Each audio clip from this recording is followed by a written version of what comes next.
Je suis née ce matin, je m'appelle Merci, au milieu de la mer. Que Madame Monsieur ait été plébiscitée en ce moment dans le contexte actuel par rapport à ce qu'on vit un petit peu aujourd'hui en France et au niveau européen, je trouve que ça envoie quand même un signal très beau. Je leur souhaite le meilleur et j'espère qu'à Lisbonne je pourrai commenter quelque chose qui me ferait plaisir à tous. Merci. C'était un long chemin et maman l'a pris. La vraie réussite de l'émission, c'est surtout d'avoir eu un panel très représentatif de ce qu'est la scène musicale française d'aujourd'hui. Donc on avait des choses des fois peut-être plus variétés, des choses un peu plus indé, des choses un peu plus urbaines par moment.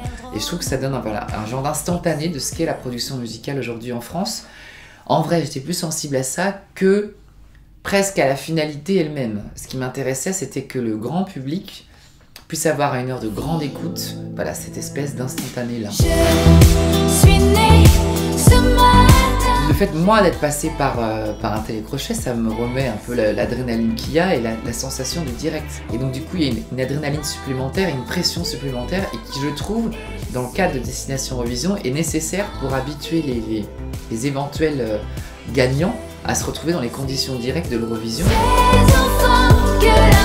Madame Monsieur, c'était la première semaine des sélections, le titre auquel j'ai mis plus de points. Donc j'étais de toute façon ravi de voir Madame Monsieur et en même temps, et c'est ça que je trouve intéressant dans le concept de Destination Eurovision, c'était que le public a le point final.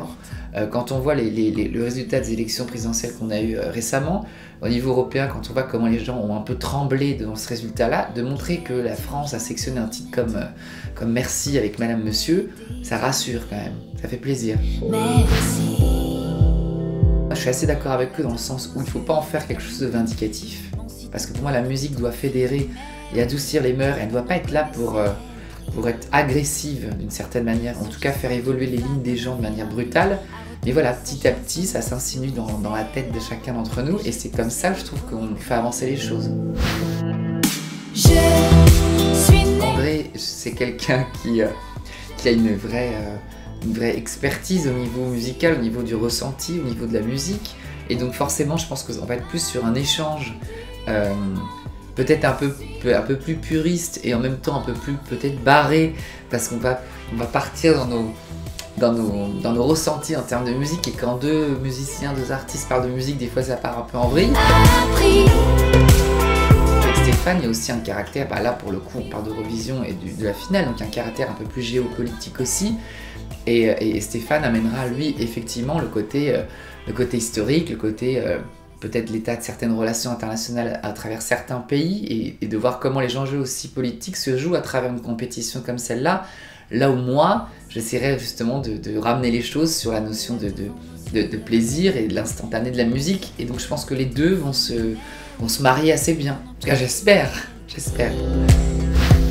Surgissant d'une vague, un navire ami à retour. Pour moi, l'Eurovision, il y a eu plusieurs phases. Il y a la première phase qui était quand même un rendez-vous, mais qui était un petit peu ringard quand même. Quand j'étais jeune, c'était un peu l'Eurovision.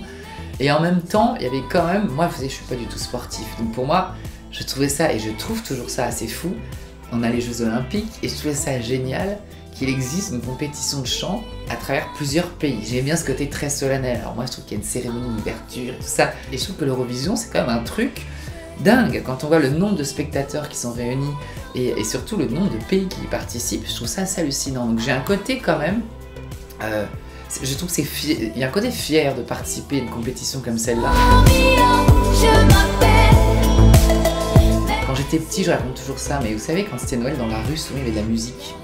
On diffusait de la musique à droite à gauche.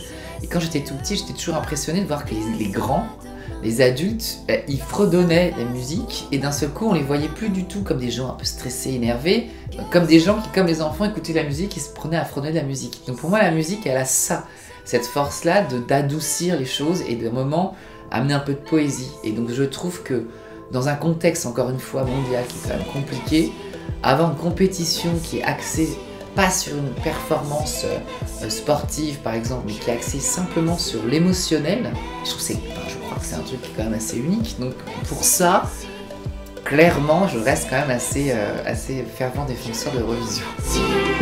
Merci, je vais bien, merci.